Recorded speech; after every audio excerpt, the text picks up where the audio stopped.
Good morning, good afternoon, good evening, everyone, and welcome to this next event on cyber insurance. We are 3 volunteers in the TMT Club, and we aspire to do events that align with our mission for the community. Okay, you can reach us at tmtnetwork@insead.edu, and thank you for the feedback that you've given us from the past events. Just a few words of housekeeping before we dive in. The chat and the Q&A is on, so please put all your questions in the Q&A section and we'll queue them up after the presentation. At our last event, our guests talked about how companies could actually defend against cyber attacks, right? And many companies some companies are mature with their cyber hygiene. Some are not, and some are catching up, right? If a company is unfortunate enough to be hit by a ransomware attack, the first question is, do we pay or not, right? And that's a very hard question to answer. Some companies have relied on their insurance to pay off the ransomware. Is that really going well? To find out about this and more, we've invited a speaker.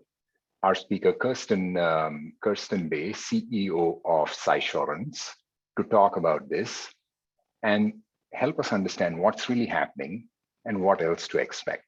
So Kirsten, thank you very much for being part of this event. Thank you for coming and talking with us at INSEAD. We are very happy to have you, and the floor is yours.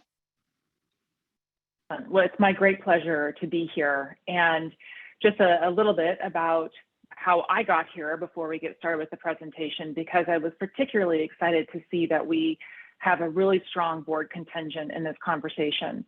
And so my background is supply chain and financial risk analytics before I went into cybersecurity about 15 years ago, with really the objective to marry technology and risk management and how we bring that to a much more cohesive way of measuring and monitoring not only our threats from a technology perspective, but how we actually make them business relevant to the constituency that really is our biggest consumer.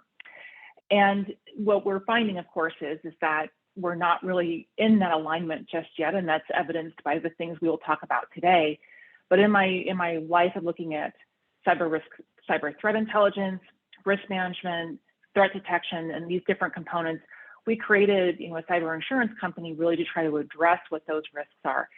So I'm really delighted to be able to talk about this with you today, because it is something that's top of mind and something that we really do have to address from the perspective of the board. What we're really talking about today is digital transformation and cyber risk and its impact on the cyber insurance market. And I'm sure that people are aware that there's a lot of friction in this marketplace these days. Certainly, it's in the news a lot, not only from the perspective of cyber attacks, but also its impact on cyber insurance and cyber insurance paying out or not paying out, depending on people's point of view. But the first question that we really want to talk about is, what is cyber insurance and why do we need it? The intersection of security and insurance, and then where do we go from here? And this is the integration of all of these conversations. And then the last point, from number 3, the where do we go from here, really is the integration of that board conversation. How do we really bring the board in? Because from the top-down perspective, this is where I think we can make the most inroads in terms of starting to battle these risks that are before us. And it's important to note, when we talk about that moral hazard question that Vikas brought up, does paying out actually accelerate these issues with cyber attacks? And we have to think about this in terms of the evolution of crime in general. And they've always sort of been ahead of us. And when we think about all of the years, and really is probably the second oldest profession is trying to figure out how to get money from people in a way that's not legal, we will always see this evolution. And so the key really is, how do we get better at dealing with this virtual trend? When we think about how people were attacking banks from a physical perspective, we got better and better and better at physical management.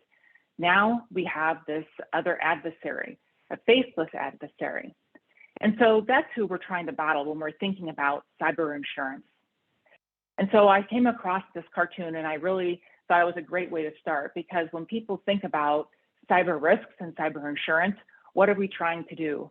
We're trying to protect against something we can't see, that's growing in ways we don't know, and we're trying to identify assets that we can't touch. And so what does that look like for us? And so there's a lot of, well, we just look in traditional risk management. How do we measure it? How do we do asset management? Kind of the things that were probably discussed in some of your other webinars when we're talking about cyber threat detection, some of the standards that are in place.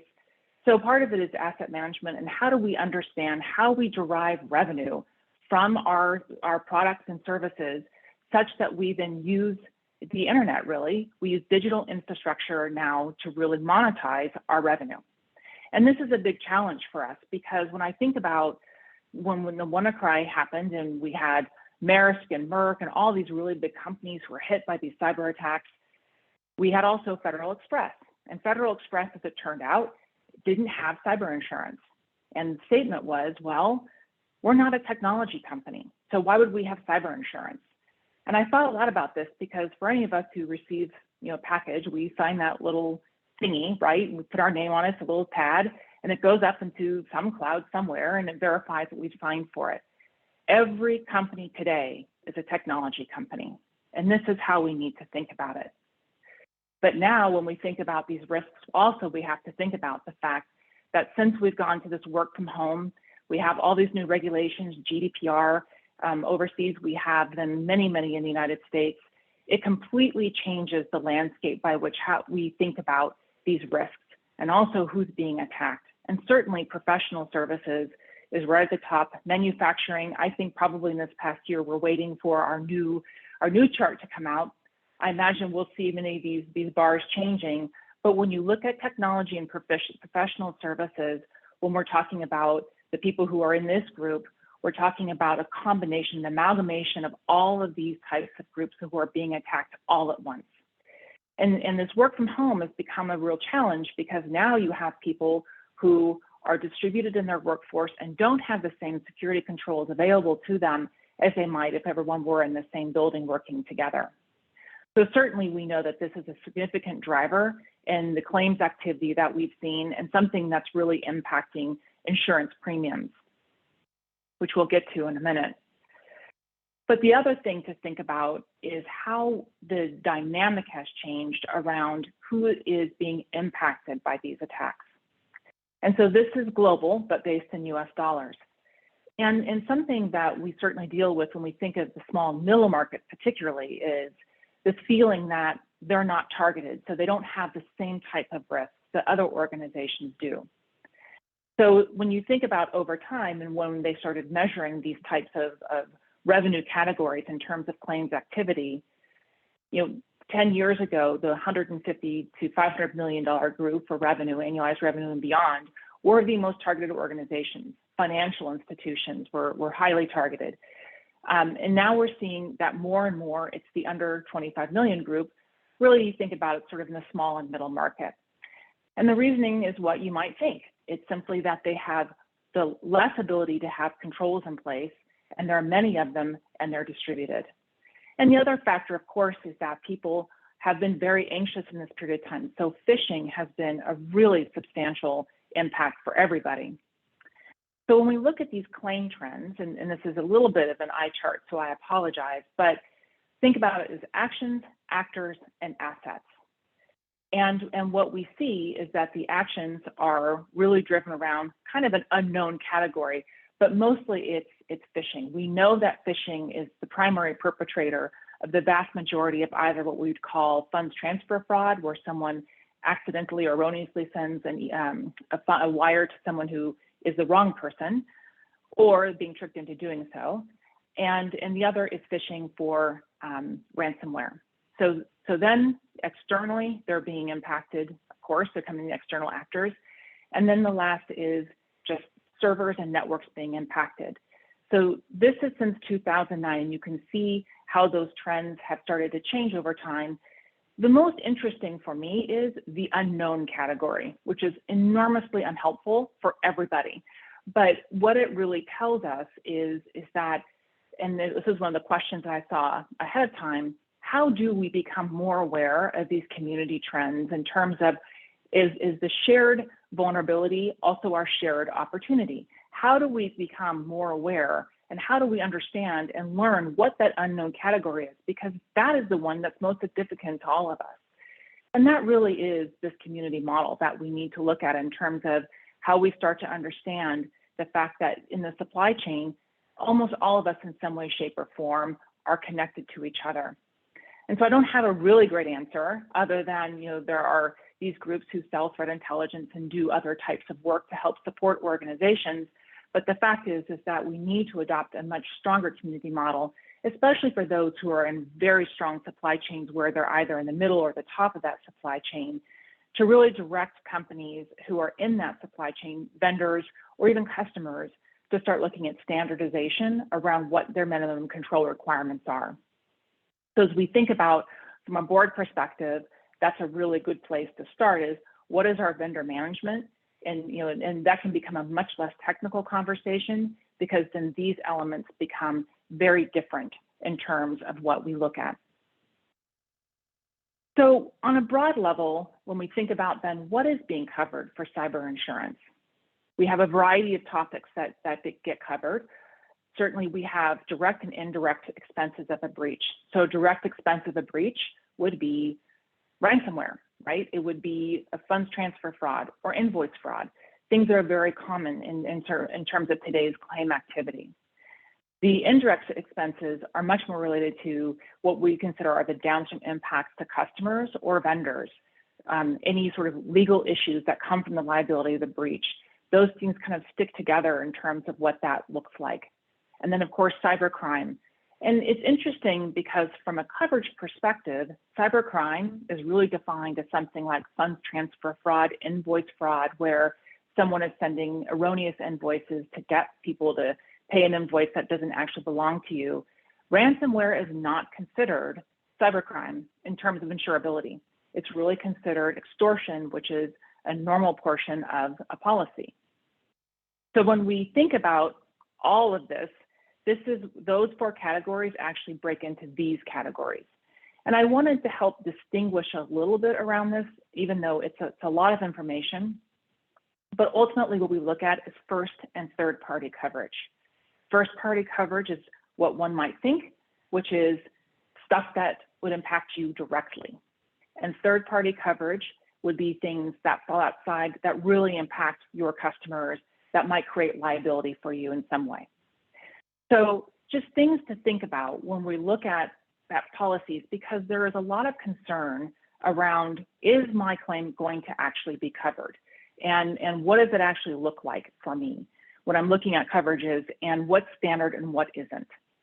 And so in this blue circle, these are the things traditionally covered by cyber insurance programs. So you see ransomware is in there, and then you see a lot of things on the left-hand side for third-party coverage, which really is related to regulatory actions and legal liability issues. So all of these things really are what impact the either GDPR to be triggered or for some type of class action lawsuit to take place.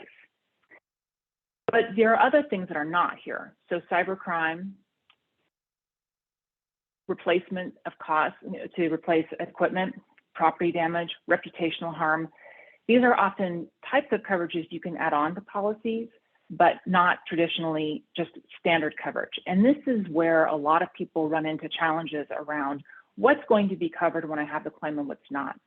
And very often, so far, we see very strong coverages being paid in this space, but what people find is that they didn't get the adequate coverage that they needed, particularly around cybercrime. So I'll emphasize the wire fraud, invoice fraud element here, because these are the places where people think that they have coverage and do not, or think their general liability policy, their general business policy will cover it, but doesn't actually. So when people are thinking about, when I'm looking generally at policies, be very careful to look at what is standard and what is not. And the other thing to think about in a broad perspective is also how cyber policies cover really what we'd consider business continuity type issues. So replacement of equipment or even network interruption. And these are one of the real benefits of cyber policies that's different, which is power outages, system outages, things that really are more disaster recovery focused, even weather type events that might take networks down, that you can trigger your business interruption coverage. So it's interesting, really think about it as your operational digital footprint is covered by the elements inside a cyber insurance policy. Lastly, trade secrets. They are not covered if they're stolen, but there are other elements like media or trademarks, which if you have someone who is digitally stealing your trademark and putting it on their website, this policy will actually cover that, but trade secrets are not. So these are just some key elements to think about as we continue in this conversation and think about what are we really protecting for and against. And I think that people are not aware of how broad these coverages can actually be to protect your business.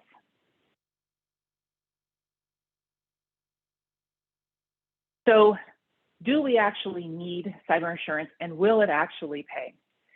So the key here is that one of the things people think about is, well, you know, how bad could it really be? And this is one change that has really taken place over these past years. And certainly you can see all the changes that have taken place in terms of the breakdown of what it costs to remediate a cyber attack. Forensics and notification are your two biggest costs. And it's really fascinating because when one might think about like a ransom attack, while they can be very expensive and certainly they're very newsworthy in terms of the size that some of these ransoms actually are, this is, and keep in mind that this is a very broad average that's in this number. So, but it's important to look at the differences between these numbers. And what's really driving strong claims activity isn't really the loss itself as much as it is remediating around the loss. Credit monitoring or the fines that come from these different regulatory bodies, both in the US and in the EU, particularly GDPR, I'm seeing more and more. In fact, I saw one just the other day, the largest GDPR fine has come to date.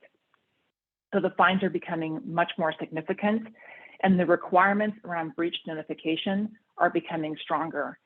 And so when we think about monitoring and the liability to an organization, one of the things that cyber insurance does do is cover for regulatory fines, at least for now. Certainly, there's a lot of coverage in thinking about, are we going to be changing these coverages from the insurer's perspective, because there is a good deal of concern around what these fines might be going forward. But the most important thing is forensics, and it's just trying to get to what really happened. Forensics gets you to how we fix it, but the key here is reduction of impact for me as I look at how we really deal with what these risks are.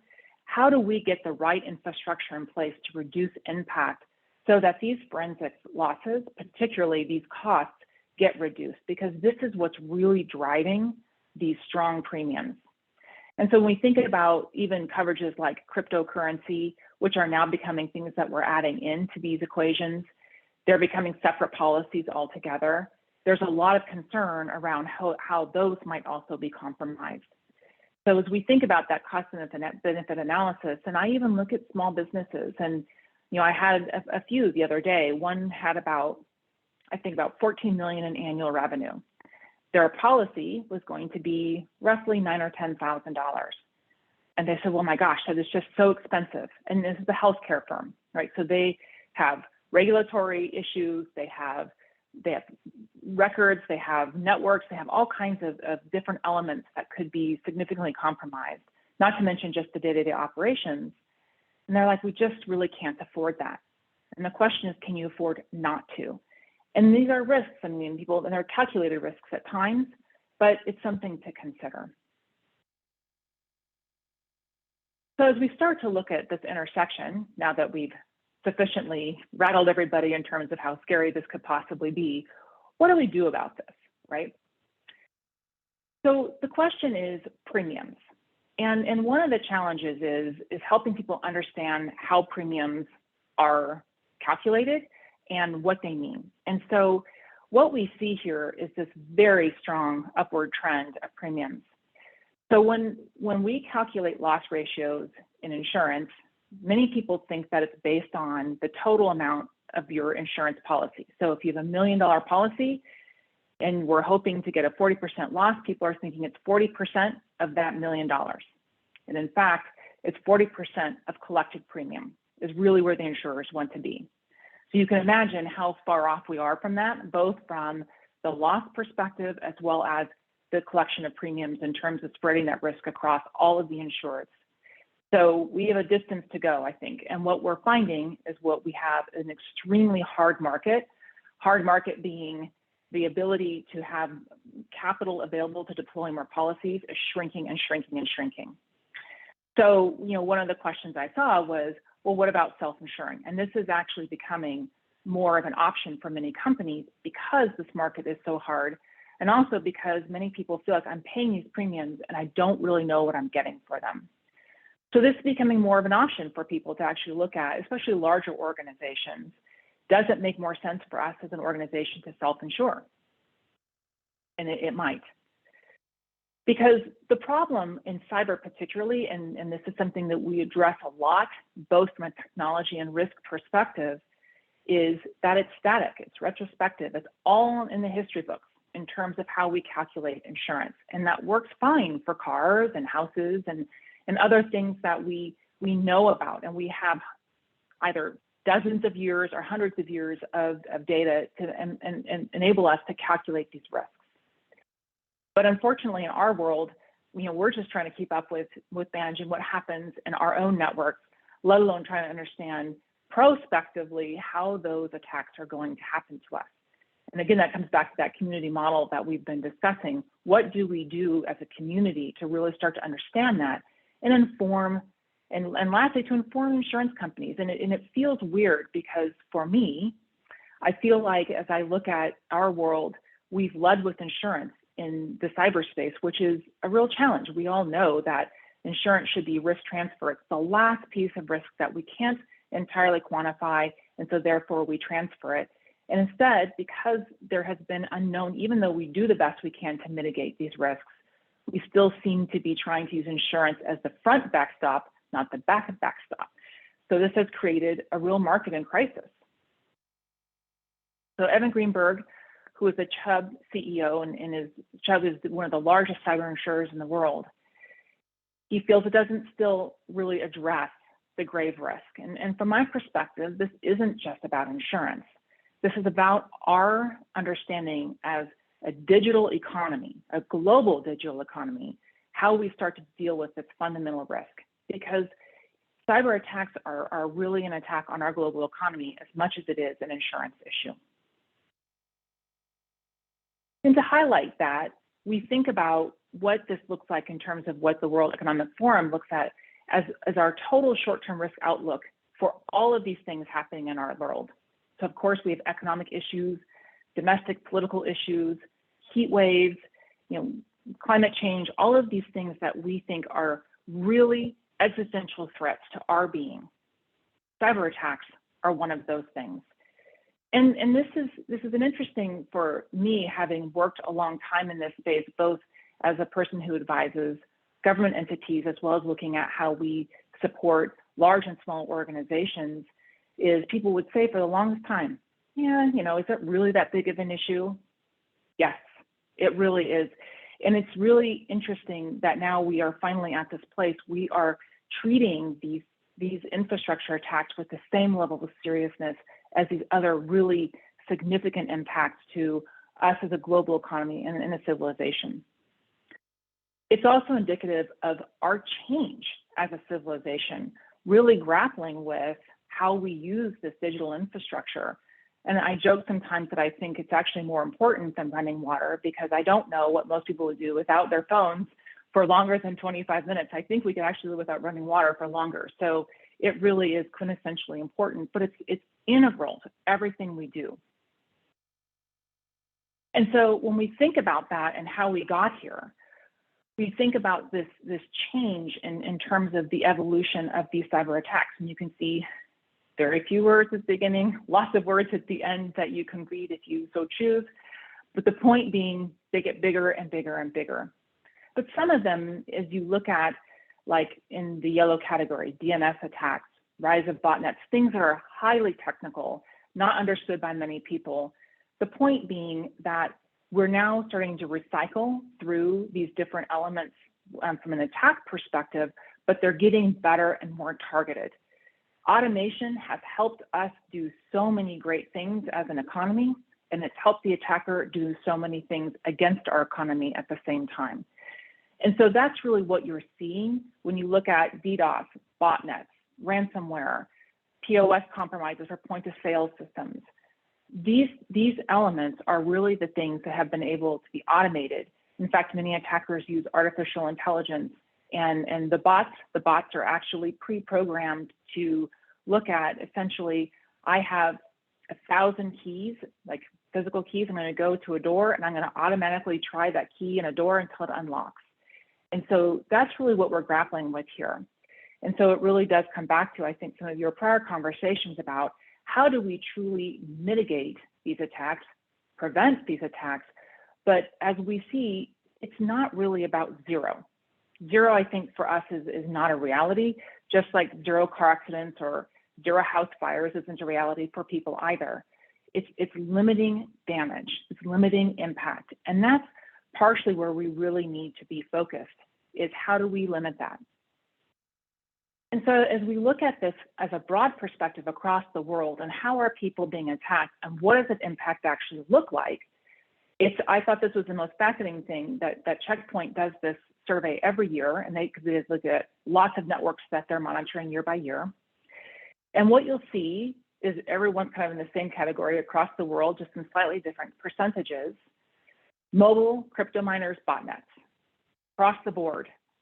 Yet the attack vector, like a mobile attack vector, really, while very significant and can be used to get into people's networks, the impact it has on an organization as opposed to ransomware, which is just a really small percentage of attacks, has the most significant financial impact. And so part of this, I think, that's really interesting and something to think about when we get to this board conversation is, how do we prioritize appropriately to deal with the things that can cause us the most financial damage? Some of these things are annoyances. Some of these things are game changers in terms of what it can do to an organization from a financial perspective. And aligning that to how do you do business and what that looks like from what we call an attack surface perspective, how someone's going to get into our organization, is one of the most essential elements of how we plan, regardless of what an insurance company expects from you in terms of what should the controls be in place, how does it actually change our organization's investments, really understanding what does our business do, how do we earn revenue, how do we transmit that revenue, how do we service customers, and building a plan around that is really most effective. And that will actually satisfy those questions that come from an insurance company anyway. So as we think about that question, cyber products and normalizing the marketplace, we have to find a way to use our products to be much more effective in limiting the impact. And that's really the key. So when we look at backups as an example, multi-factor authentication, some really basic blocking and tackling, these are the questions that will start to come from the perspective of what insurers really want to see in place. Will we actually cover that claim if you don't have those things in place? And that's starting to evolve over time. And where I believe we will be in a very short period is right now people use attestations as an example to, yes, I have certain things in place, certain different types of controls in place, different products in place to ensure that we have proper prevention and mitigation in our network environment. These things will actually be checked and they will be expected to be verified. And if for some reason they're not in place when you have a claim, then certainly we will have a decline of a claim. So that's a very significant and I think a big change that is certainly coming from the insurance marketplace. And as you can see, the underpinning of what's driving those changes is evolving also. And so part of the key is also to really think about satisfying the controls that are required from an insurance perspective, but limiting that impact and damage is equally as important and comes into play in both of those conversations. And the last really is around the regulation and market forces question. What we're seeing obviously with insurance is that because we are now seeing changes in the way that insurance policies are written, exclusions that are coming into insurance policies if you don't have the right controls in place when you certify to them, Certainly the insurance market as a market force is pushing really hard on changing this dynamic and having people start to understand what they're required to do and how they're participating. Certainly intrusive network monitoring in some way will be a requirement because they want to see that you're in continuous compliance, much like when people have these different solutions in their cars to cut down on car insurance. Or is it regulatory? When you have GDPR, which I think is probably one of the more effective regulations in getting people's attention, certainly more, I think, than here in the United States. Primarily the challenge we have is that we have 50 states and everyone regulates differently. So, does there have to be an international body of regulation that then works in tandem with market forces? Some of this may come to fruition simply because of the distributed nature of these networks and how it looks. But we do know that it will be changing. And then how do we actually handle that and get ahead of it? Because certainly, as we all talk about with cyber, while the cyber products and normalizing the market and bringing them in line is really an important factor, the fact is that managing to compliance is not the way to be secure. And certainly, that's a long discussion that we have a lot.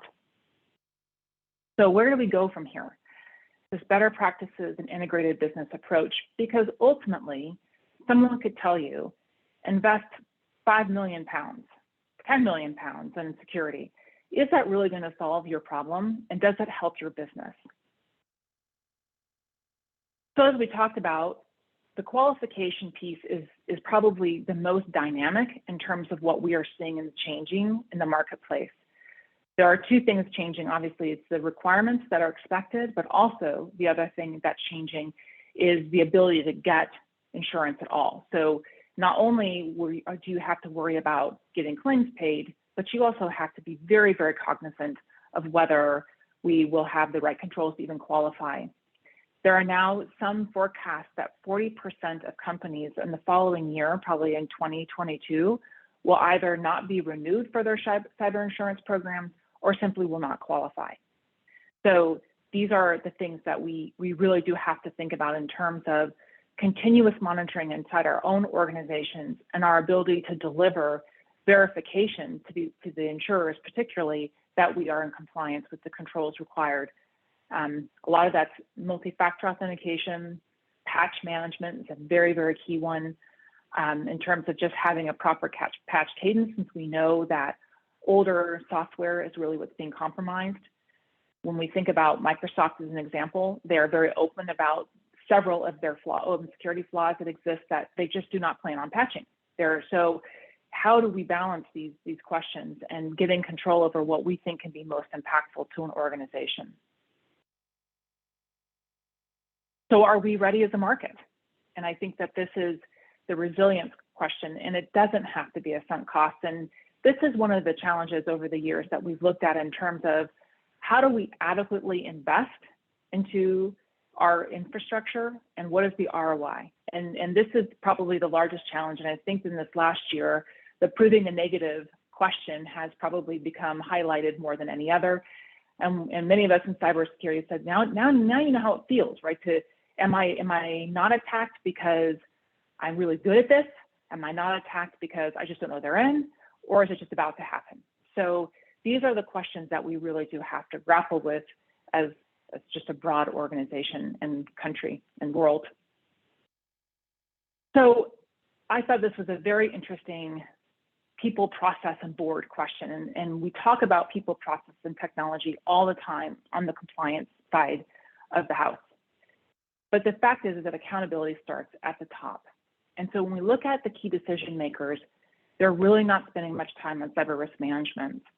And from a board perspective, if you look down at the bottom layer here, it's pretty small. And not that one would expect that most of their time would be on this particular topic, but it is an important aspect because resilience of your infrastructure, not just from an insurance perspective or a hacker perspective, but the fact that downtime means down dollars, period. So it's trying to find alignment in that conversation to actually understand what does that look like, so that if, for example, you do have a hack or you have network downtime from a weather event, as an example, you can easily quantify what that lost revenue would be. And that's what this is about, lost revenue. And then as you kind of go upward or downward, depending on how you want to look at it, but for those who actually manage these from a day-to-day perspective, we can see that still there are few people who are really spending a vast majority of their time on this topic. And it really is something that we should be spending, at least someone should be very aware of. But it's also helping you understand as board members what that looks like. So this slide, and we will send these out as a handout, but I did want you to have this, even though it's a bit of a busy slide, because what you see in this is kind of what we would refer to as a do loop. You know, are you doing it? Am I doing it? No, I thought you were doing it, is kind of how a lot of people are looking at some of this. And this becomes a really significant challenge when we're thinking about risk transfer. How do we take what we know are key vulnerabilities that we do not have the ability to mitigate on our own environment, that we're going to buy an insurance policy for? Because I think what people forget is that that's why we're buying an insurance policy. So on the left-hand side here, it's not discussed that often. But when we think about how we're going to make money, this is the channel by which we do it in our infrastructure. And so really looking at, do we have the right talent in place? Do we have the right people in place on a senior level who can communicate with us what that looks like and how we get better at what we're doing is certainly a big component of that. And what I find when we talk about this senior management question, and over the years when I've talked with chief information security officers who work and inform the board, they say, you know, they're always running late for board meetings, and it goes on, and I keep getting pushed back and pushed back. And then lastly, I finally get my 15 minutes when I'm supposed to have 2 hours with the board to explain for them everything that's happening. And they didn't really seem to understand. And then the board meeting's over and on we go to the next thing. Give them time to talk to you. But the other thing I tell them is, don't talk to them about botnets and tinfoil hat things and things that hackers, they don't understand. So board members need to be spoken to in business terms. And so it's really identifying someone on the board to have a conversation with people on the security side so that you can develop a common dialogue and a common vocabulary by which you can start to manage this chain of events inside the organization. So this last one from Gartner, I think, is probably the most important when I think about what should the questions be asked by the board. What's the most important question? What should the CEO be asking of the board? And it really is, if you cannot drive to what are the business impacts, how do we actually measure what those business impacts are, then you need to kind of rethink how you're setting this solution in place in terms of how do we develop a risk transfer strategy? How do we understand what it's going to cost our organization? How do we understand how to be resilient as an organization? And what are the business drivers that matter? If your Federal Express and your European division is down for 6 weeks, literally using pen and paper, what kind of impact does that have to your organization? And so part of it is it's sort of nice to say, I think, candidly, oh, we're going to make this our most important thing, and the CEO is going to say that security is the most important thing that we're going to do in our organization. What does that actually mean? And certainly things like security awareness training are critical. Educating your people is really essential. Having the right controls in place. But the other factor is, and sometimes we're called the business prevention unit, right? Because we put multi-factor authentication in place. We do all these things. Now we're really secure. People can't get into their email. And so they just go around your security measures, and then you're hit. So the thing that for me, I would really, really advise from a board perspective is, again, really identifying a way to have a consistent conversation. And I've held meetings with groups with members of the board, the chief risk officer, the security people.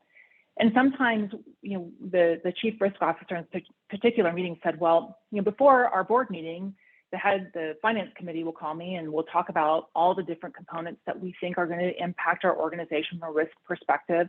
What are the questions I need to be asked in the board meeting so that we can highlight some of the things that are important on the chief risk side, and really facilitating developing that relationship is essential. And the security officer said, that's really great. I can't call the head of the finance committee of our board. Are you kidding me? Like, we're one of the largest banks in the world. He would never take my phone call. So it's developing that right chain of discussion points in that organization. I think that really helps define what those priorities are. Asset management's really key. But again, it's the business drivers. And I think that we have to be realistic about what those business drivers are that really matter to an organization. And so with that, I will stop and ask Vikas what questions we have and how we can help address some of these other concerns. Kirsten, thank you. That was packed with a lot of information, a lot of data. People will take some time to digest that. Mm-hmm. And we will send out your slides to the audience, so please don't worry. Let's just start with the questions. We've received a bunch of questions, and I'm sure that there will be questions from what they heard. But I guess you've answered some of them. So what are the top items which determine the impact and the cost of cyber insurance from your perspective?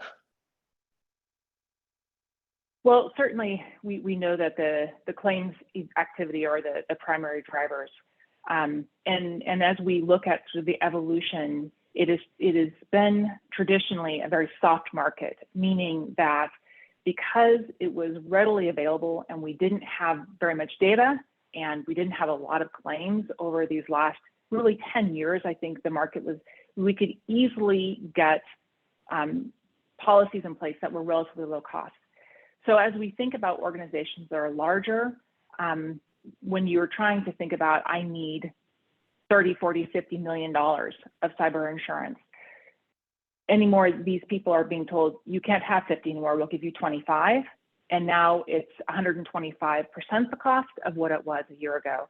And it really is the evolving nature of these attacks and the desire to essentially lower the credit limit of the insurance industry to make up for the fact that they really can't calculate what they think their claims ratios might be now. Okay, thank you. Everyone, please just put your questions in the Q&A section so that Tapas can queue them up while I ask the questions that you had shared while you were registering. Okay, thanks. We'll go through those first, and then we'll ask the questions that you are putting in the chat box, in the Q&A box. So one of the questions was, how can we be aware of the latest development in cybercrime so that our organizations get prepared for the next battle? Yes, and I really think that becomes partially in the supply chain. It can become a vendor management question. So I think some of the shared networks, like if people touch your network, having some ability to assess risks against vendors or even customer companies certainly helps a lot. There are a variety of organizations that give threat intelligence around sectors and even specific types of companies who can really help inform you. But mostly that comes in the form of managed security providers who continuously can monitor networks. One of the most significant categories growing right now is managed detection and response, which is an organization that essentially monitors your network for anomalous activity to help you become aware. And they're constantly looking at new sources and methods that the attackers are using. So there are a variety of ways, but the managed detection and response category is growing across every size organization that I've seen. Okay, thanks. So one of the questions was, what's the first question a board should ask a CEO about cyber risk? Mm-hmm. How secure are we is always the question, and that's it's a vague question, quite honestly. And so when we think about this, and this is why I've left this slide up, in terms of what is that first question, it is, have we appropriately assessed the way we do business and the risk that cyber attacks might pose to us? And I think that really is the most important question, because then that allows a much more robust conversation around then what are the most important controls? How do we prioritize? Because prioritization is the most essential aspect of how people can get control of prevention and mitigation, because those two things, prevention plus mitigation, equal the ability to limit impact. And the key here is limiting impact, and are we prepared to manage impact? Okay. And so in terms of policy, should there be a board policy to, should there be a policy board for CEOs for paying or refusing to pay after cyber attacks? Is this something that you come up with? This is a really interesting question, and it is this moral hazard question that ultimately is if we pay these, do we perpetuate these types of attacks?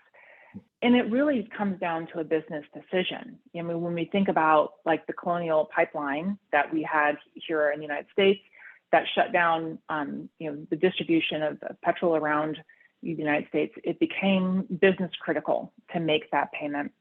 Now, we actually had law enforcement who supported the recovery of a good portion of that. And so it's a slightly complex answer, because if you can engage law enforcement, and Interpol also is very effective in tracking a lot of these actors, then there is a way to manage the payments that might need to be made, because the longer the attack persists, the more difficult it may be for infrastructure to even be brought back online. So, or you think about like a Maersk or Merck situation where we might recall the entire infrastructure was literally bricked, meaning there is no recovery, right? So in that instance, why? So instead, we need to just focus on remediation. And so the key really is, what is the business impact? Will it get us back up and running faster? Can we engage law enforcement for recovery? And I think that those are the critical questions that one has to ask when making the decision. And certainly it's why insurance companies will say, we need you to engage the insurance company first before you make this decision, because we need to analyze what the attack is to make a determination. Does it make more sense to immediately begin remediation to try and fix the problem? Or is there benefit to be gained by paying a demand? And those are conversations that need to be placed from a legal perspective as well as from an insurance perspective. Thank you, Kirsten. It would be nice to understand, what kind of process do you put in place for somebody who's attacked? Do you recommend something to your clients, or have you seen something in industry that we can benefit from? Mm-hmm. There are a couple of actually very important facts to think about, and this is a really, really good question. So many organizations, especially larger ones, have business continuity and disaster recovery plans. So whether you're a company of 1 or 1,000 or beyond, that is a very, very important thing to have in place, a business continuity plan. This is the order in which we go through the process of recovering from an attack. So one of the key things is the discussion chain around who gets involved when. So certainly the CEO, PR, those are really important people to have at the very front end. Always, always, always, without fail, number one person to call first is legal counsel, because they will tell you what you need to do next. But it must become privileged. It's the most important factor, and then everything must follow. However, I was just talking to a friend who negotiates ransoms as part of what they do, and he said, please tell everybody really important things to have a separate incident response plan for ransom attacks, because the chain of events actually goes very differently.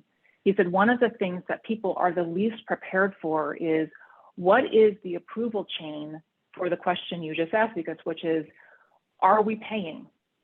And if we are paying, who's authorized to make that payment? Who's authorized to do the Bitcoin wallet? And he said, and I have not seen to date anyone who actually has just even the authorization queue aligned inside their business recovery plan.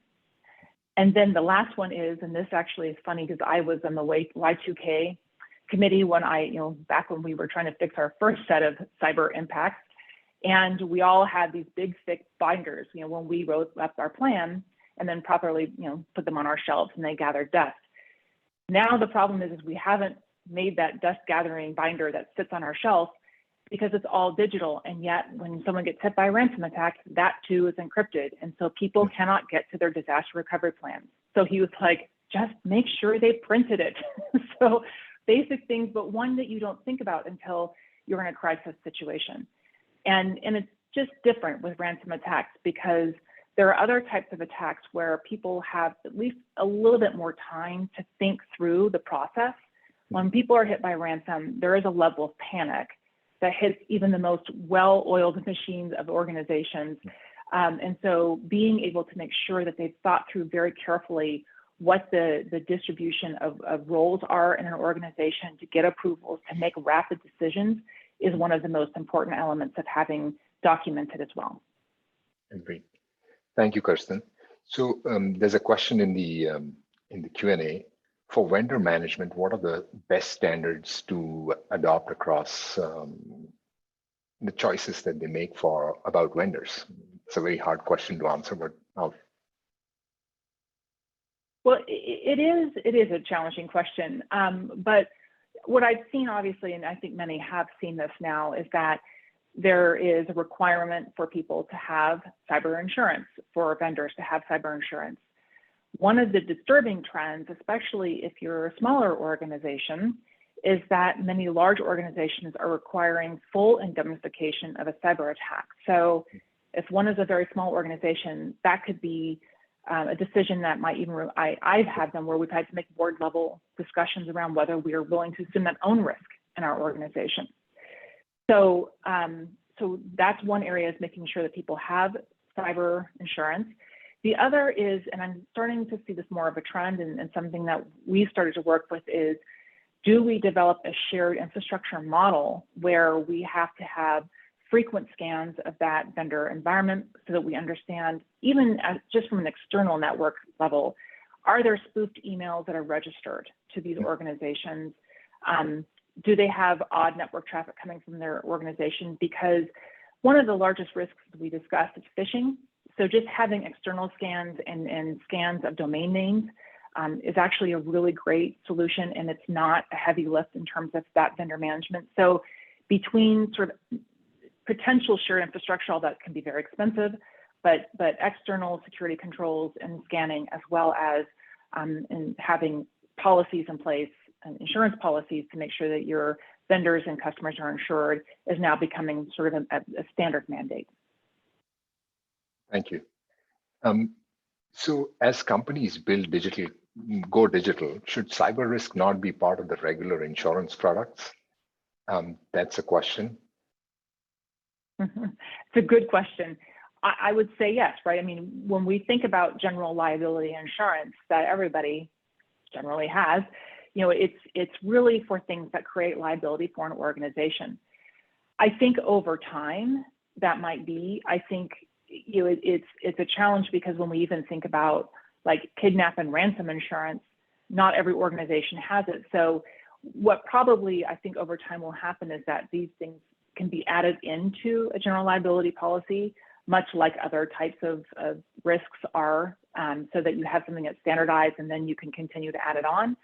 Probably is the trend. I think until we can figure out how to normalize this market, it will be kept separate, because it is something that I think that the insurance world is still trying to put their arms around, and has a lot of anxiety, frankly, around that. I think will limit that integration. But ultimately, you're right, and it's something that we talk about. People continued to pay their business policies while they weren't in their offices, but yet their digital infrastructure was being attacked, and that's not what they were protecting. So I think it will be a number of years before that actually happens. Okay. Thank you, Kirsten. So how is cyber risk measured in relation to insurance, cyber insurance? Could you elaborate on that, please? Yes, well, much like any type of insurance program, one looks at the risks, and you know, they're called perils, that might impact a policy. And so that can be anything from extortion to network downtime, and then the probability that one would happen over the other. And then those policies are rated appropriately, determined based on what they think could be claimed most often. So as a good example, one would look at cybercrime, which is, you know, funds transfer fraud or invoice fraud. They're completely separate policies that people attach to their cyber liability policies, and they're also smaller. So you can't get those to the full limit of a policy. And the reason is because that is the most claimed portion of an insurance policy to date. Now I think ransom will probably be passing it soon, but that's really how people are rating, the organizations are rating policies and looking at the most high risk elements of them and then repricing them. And we will see significant repricing at the end of this year. Pricing always happens at the end of the year and in June. So we will see a big adjustment to take place to take into account the very high level of activity that's transpired around ransom particularly. And I assume that the pricing is going to go upwards, premium price? Substantially. Premium? Okay. Yes. So so for organizations that are technology based, like especially managed organizations who manage infrastructure, they're seeing 3 to 5 times the increase, but generally we're seeing 40 to 50% for more standard organizations. Wow. And so, Kirsten, that begs the question, how capable is our current broker? How capable are they to help us understand what is the fine print in what's changed, what am I paying for, and what do I protect myself against?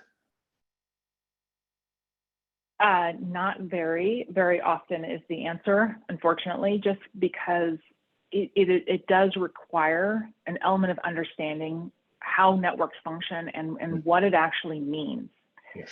So this is a difficult area to manage for brokers, particularly because it does require them to understand network infrastructure in a different way.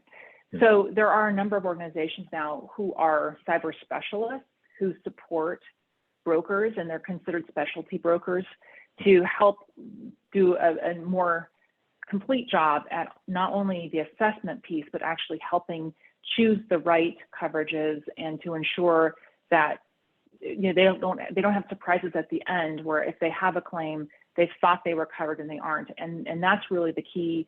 I always say, as much as you want to know what you're covered for, knowing what you don't have coverage is more important, because one can then make a much more informed decision of how they want to proceed.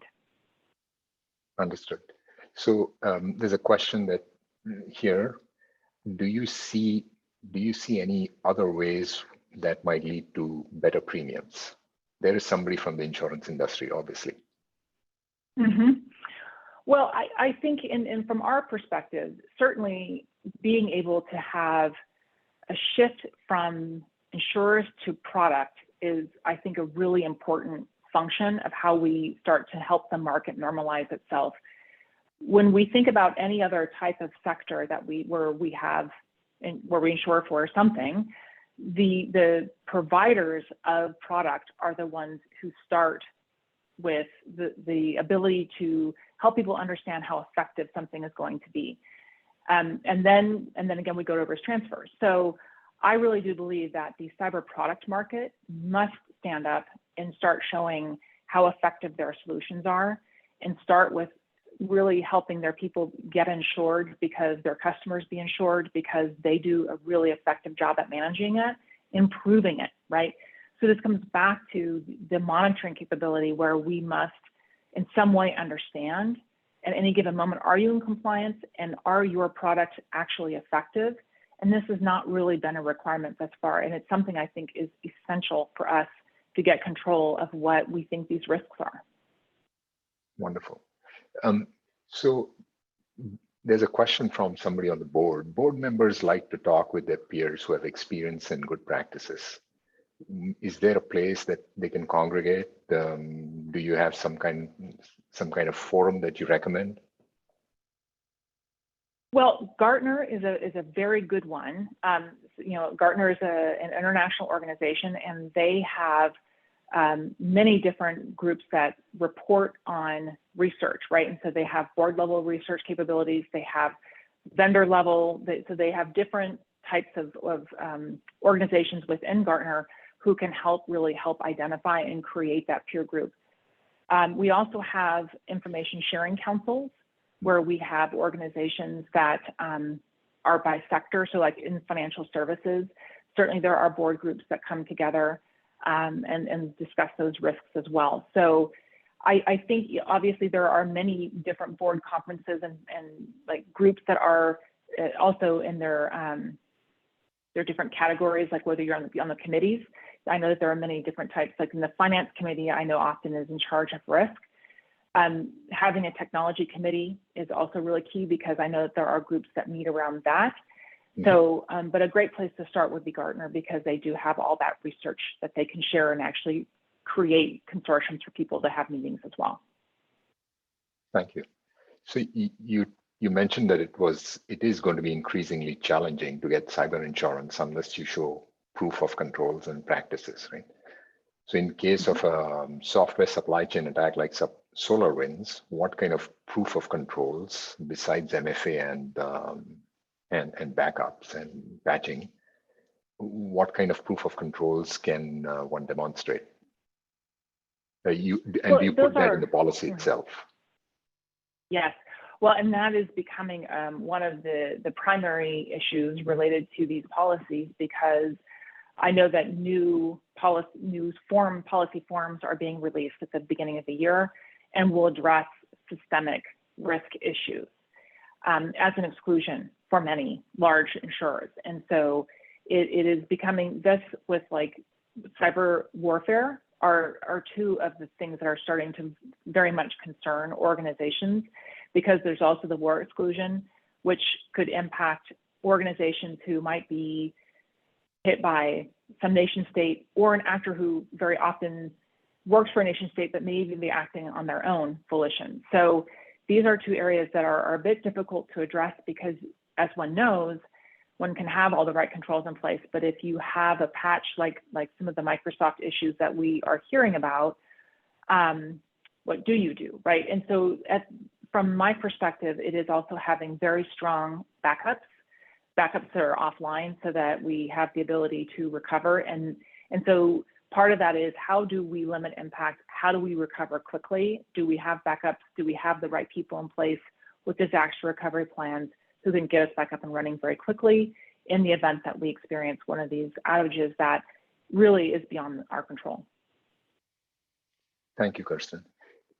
Coming back to what you said earlier about building an ecosystem of partners who will work with the insurance industry to put all these processes in place or the technology in place, don't you think larger companies are going to benefit, larger vendors are going to benefit because they're probably going to have more say in the matter, probably going to have more hearing time or face time with insurers.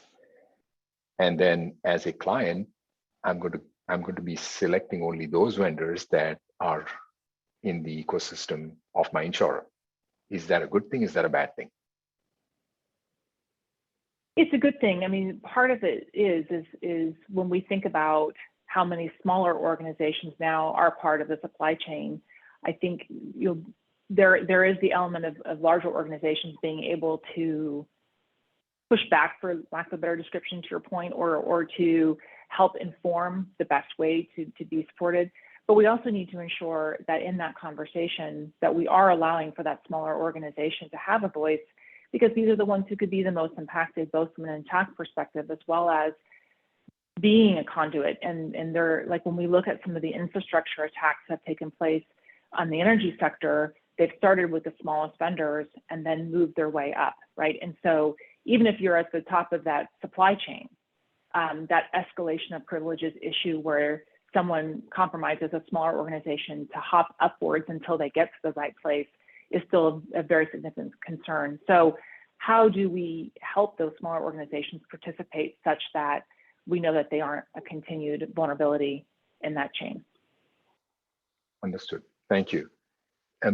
There's another question that came in. Is cyber insurance a business opportunity for new insurance players, or are incumbents best equipped to seize such a growing market? Well, that's the question I ask myself every day. I think there's a combination. I think there is a way to support the incumbents. I think they're not as nimble in terms of being able to look at how to develop programs to evolve with the risk. And I know that that's a challenge. There are many new companies coming up now. InsurTech is kind of the new fintech, as it were, to develop automation. And I think automation from that perspective will also help because it allows to bring in a lot more data to be faster at analysis. And so I do think it's really a partnership because we do need the capacity, the capital that these incumbents put in place. And in partnership with some of the smaller organizations that have the ability to react in a much more rapid fashion, I think in the not too distant future, you'll see more partnerships forming to be able to leverage both. Understood. Understood. Have we missed any question, Tapas? Do you have any other questions, guys? I think there is one that we missed. How to insure against cryptocurrency theft from crypto exchanges. That's an interesting one. Yes, and I addressed it slightly when we talked about what the new what we're adding in terms of additions. Cryptocurrency policies are starting to be added as an endorsement, like as a new coverage that you could add to a policy. Obviously, there's a lot of concern because it is so difficult to trace and track. But it's a new policy that's coming online, and certainly there are like trading firms that are really needing these types of policies to help them manage that risk. But again, it comes back to the question of how do we protect? How do we know what the risk actually is? We have seen a number of organizations who have had wallets stolen. So it's becoming a much bigger concern. I think that we'll see these things start to present themselves in a much stronger fashion when I started to read that there's this one push to have cryptocurrency become more consumable by average consumers, and also limiting cryptocurrency from the perspective of it being something that attackers use. So I think that there's a regulatory push-pull that will also play into how broadly those can be insured.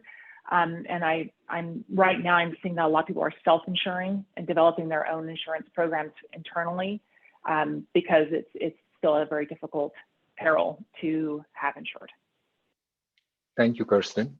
That's really been a very fascinating talk, and thank you for answering all these questions. If alumni want to reach out to you, where can they do so? Could you share your wonderful, super. So Cysurance.com, and then I realized I didn't put my email in here. I'm kbay@Cysurance, and we can add that in when we send out the handouts. We can also put my contact information. Kirsten, thank you very much. Everyone, that brings us to the end of today's session. Thank you, Kirsten, for a fascinating conversation. We learned a lot, and I'm hoping that some of us are going to be able to apply some of what you have shared to our respective businesses. So guys, we are going to be here for a few minutes. If you need to reach out to us or chat with us or ask us anything, thank you for your time today. We are going to have another event in November. We are working on it, and you'll get the details in the email that we send you. Thanks a lot. Thank you, Kirsten. My great pleasure. Thank you for having me. I appreciate it. Thank you. Bye-bye. Bye-bye.